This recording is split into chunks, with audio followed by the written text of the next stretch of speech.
I'm not your only friend, but I told you. You know where I'm at if you need me. You know where I'm at if you need me. You know where I'm at if you need me. As long as you know. You know where I'm at if you need me. I know. You know where I'm at if you need me. So, I've been trying to get videos out. Trying to record. This might have been my third attempt trying to do the intro. So I'm going to try to do this right now. So welcome back to Bright Scott. Welcome back to Bright Scott, where everything and anything can happen.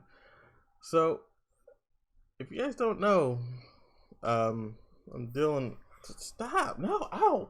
I'm dealing with this right now. Her name's Bella. New addition to the Bright Squad. Still have Mia. I'm trying to do videos. You keep occupying my time. So I'm gonna hold her in my lap while I do some reactions. Today we got what actually happens if you get the coronavirus. I first I thought this was a meme, because if you look at all the memes, I might do a reaction video to like all the coronavirus memes, but I guess it's something very, very, very serious.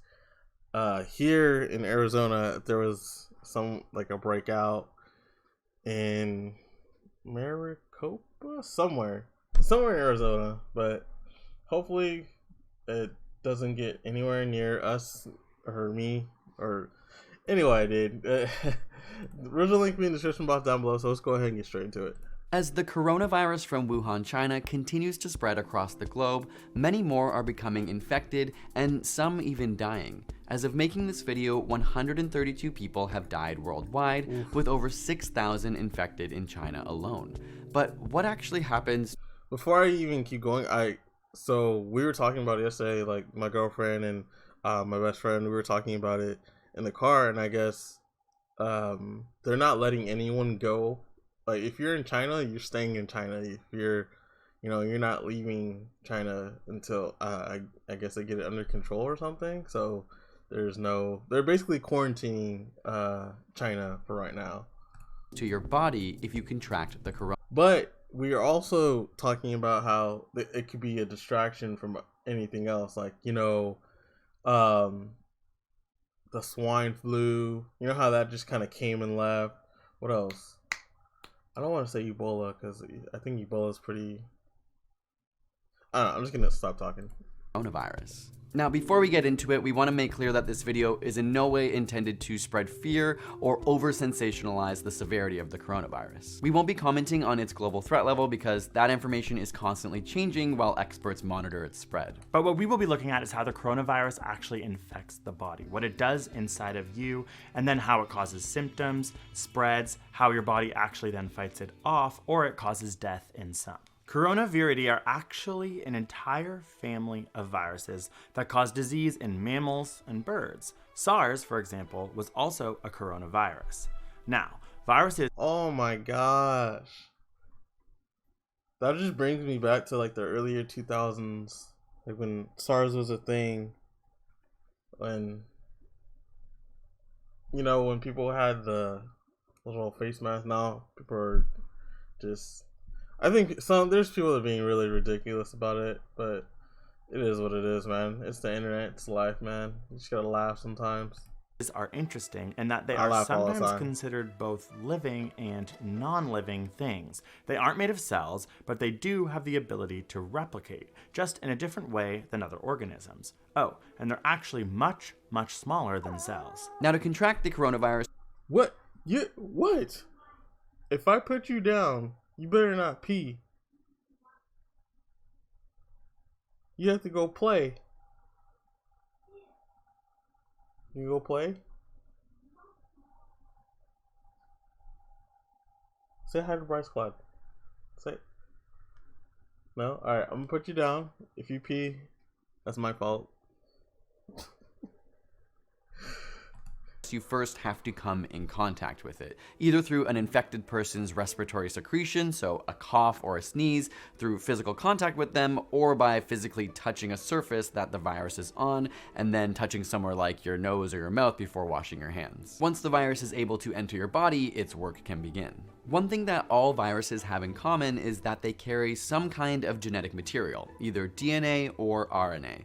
In the case of coronavirus, it carries RNA, which has all the information the virus needs to replicate. The genetic information in a virus is typically surrounded by a protective capsid. You may picture this when you think of a virus, and it is a virus, but this is a virus that attacks bacteria, also known as a bacteriophage. In the case of the coronavirus, the RNA is encased in a helical capsid, and then that helical capsid is actually encased in an envelope. It looks more like this, kind of like the emoji of a virus. And these projections coming out of the surface, or the club-like structures, are very important for what happens next. Once the virus comes in contact with your cells, it binds to receptors on that cell. You can think of the outer layer of the virus like a key.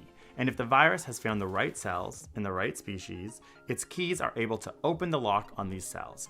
As a result, the virus is able to enter, where it now has access to all the cell's machinery. Now, normally this machinery is reserved for your own DNA, which uses something called ribosomes to make proteins that have all sorts of functions and travel all over your body. But the coronavirus ends up hijacking this system.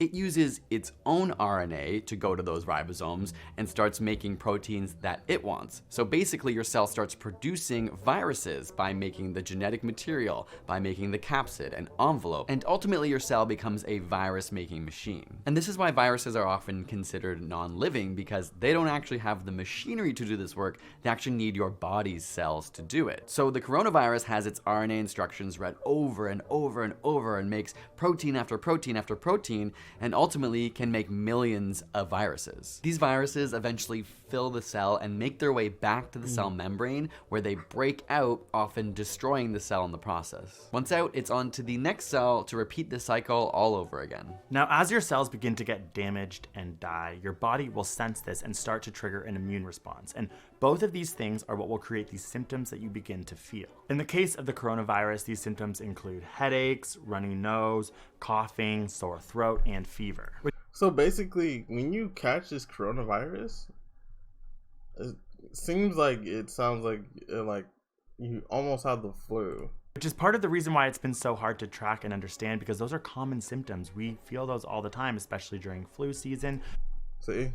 Or just from getting the common cold. Medical professionals would need to do laboratory tests on respiratory specimens, as well as blood work and blood tests to understand if your symptoms... That's always... See, okay, as an avid cancer survivor, blood work and all those things, you always have to get that shit done. If you feel sicker than usual, go to the doctor. Don't wait on it. If you feel like, okay, it's a common cold, it'll pass. All right, cool. But if you feel like something's not right, tell somebody. Tell your mom. Tell your best friend online. Stop playing Fortnite and just go to the fucking doctor. Because that shit leads to anything. Well, there goes one of my shoes. One of my shoelaces. That's one for the count, I think. But tell somebody. Don't just wait and see if it passes, because there's levels to this shit, and I think there's understanding your body and knowing your body. It's 100% a part of life. If you don't know your body in and out, obviously if you're younger, you're not gonna know your body. But your parents, there's so much I could say about it. But yo, chill. I'm trying to talk. Anyway, there's so much I could say about it, but there's levels to this, man, and I could go on and on about it, talking about how much care you need to put into your body, as far as even general checkups. You never know what you can find inside of your body, or what could be sleeping, and there's so much, dude. I'm sorry, I'm just ranting right now. are coming from the Wuhan coronavirus. In a healthy individual, the immune system will eventually realize that there's a foreign agent inside your body and mount an attack. The immune system is incredibly complex with a plethora of different mechanisms to take down your invaders. Your temperature increases, which helps your immune system function better and actually makes it a more hostile environment for the virus. You might create more snot and phlegm, which make it harder for the virus to attach to your cells and also help to get rid of dead viruses and immune cells. You may feel weak and tired as your body starts to prioritize fighting off this virus instead of doing your regular day-to-day activities, and your bones may actually feel sore and ache, and that's because they're actually making more white blood cells. It's crazy too, because it just sounds like everything I had during chemo. Like, I felt weak, my white blood cell count was low. It's just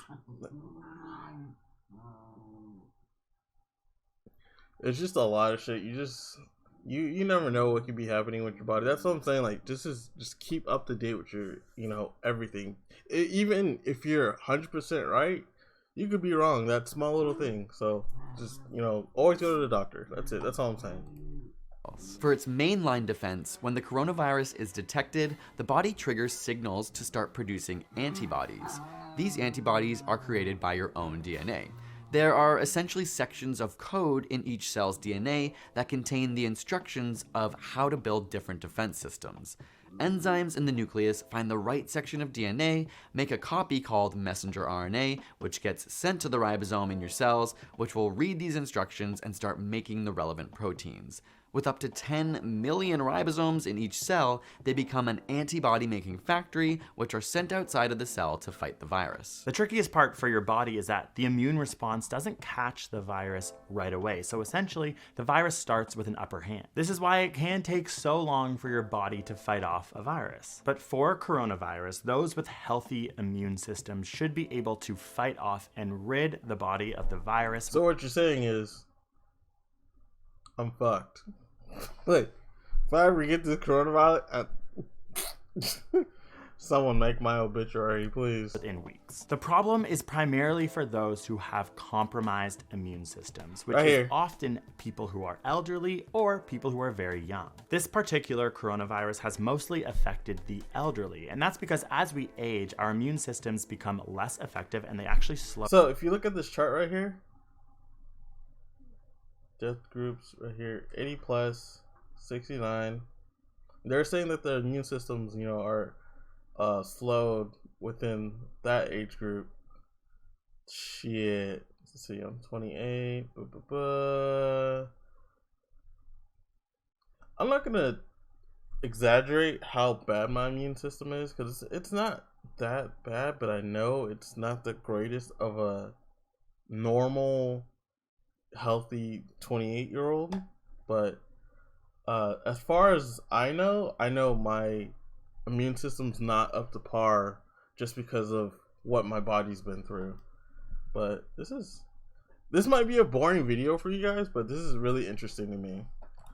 Down. As the virus continues to proliferate and cells continue to die, in a desperate attempt to save your body, your immune system can go into overdrive. In severe cases, white blood cells are responsible for activating a variety of chemicals, which can cause the leaking of fluid into your lungs. And this combination of cellular destruction from the virus and fluid-filled lungs interrupts the transportation of oxygen into the bloodstream, which can lead to suffocation and organ failure. But the virus isn't always the cause of death. Often, with a weakened and distracted immune system, other organisms like bacteria are able to take advantage of. Actually, it doesn't even. It kind of sounds like HIV in a sort of sense, in a way. The body, causing further complications. As organs begin to shut down, the whole body can as well. To reiterate, it's the immunocompromised that are most at risk, and even with that, it's worth saying that the numbers are relatively low. If you think about it, 40,000 people died of the flu in the US alone last year, and over 1 million people died of heart disease. On top of that, the death rate right now is being estimated between 2 and 3%, which is continually evolving, but a disease like SARS was a death rate of 10%, and Ebola in some regions has been up to 50%. All this to say, don't allow the news to make you panic. We live in Toronto, where the SARS virus got world-scale attention. That's because the only people who died outside of Asia from that virus were in Canada, and most of them were in Toronto. With only 44 people dying in total in Canada, it had a huge impact on our city. We lost a lot of tourism, we lost millions of dollars, but most importantly, we saw a lot of stigma and racism towards Chinese people. It's important that we do not repeat those racist notions that happen. But that's the thing, when something comes out and it goes viral, you like saying that, you can't stop shit like that from happening. Like, I'll show you all the memes already. Happened here in Toronto, and we all need to be aware of this when we talk about the current coronavirus. On our social media channels, we have seen lots of people saying things like, "This always happens in China," and relating it a lot to the types of foods that Chinese people eat. But it's important to remember that Western food practices are what created mad cow disease, and also Western meat consumption has created a big issue with antibiotic resistance. We need to listen to and trust public health professionals, and we need to not overreact, and we need to not use this as an excuse to be racist. If you like these videos, make sure that you have subscribed. But Mitch, we have some news. Yes, we have also started a little mailing email list with the link below because, sometimes you subscribe, people say they don't always see our videos pop up. So we want to make sure you're getting them. So the YouTube algorithm is confusing, yes, to say the least. We are. Can y'all see this? Can your testicles...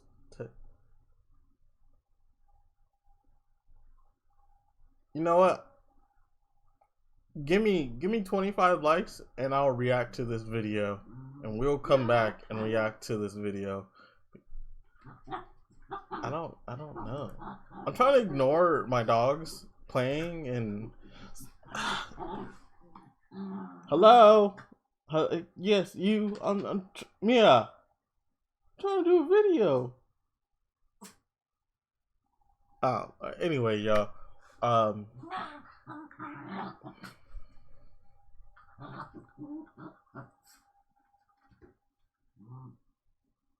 So, anyways, just ending this video right here, it may have not been the most, funny video or anything like that, but to me, like, keeping up to date with, what's happening, viruses and stuff like that, it's interesting to the point to where I'll read articles and all that stuff. Alright, anyway, like I said, I'm gonna end this video right here. 25 likes and I'll react to that testicle tasting thing, or whatever that is, whatever you see on the screen.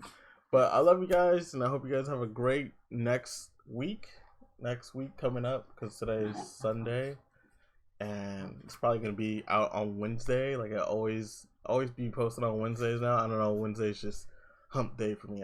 Hump day uploads, I guess. But I love you guys, and remember, I got you. Peace.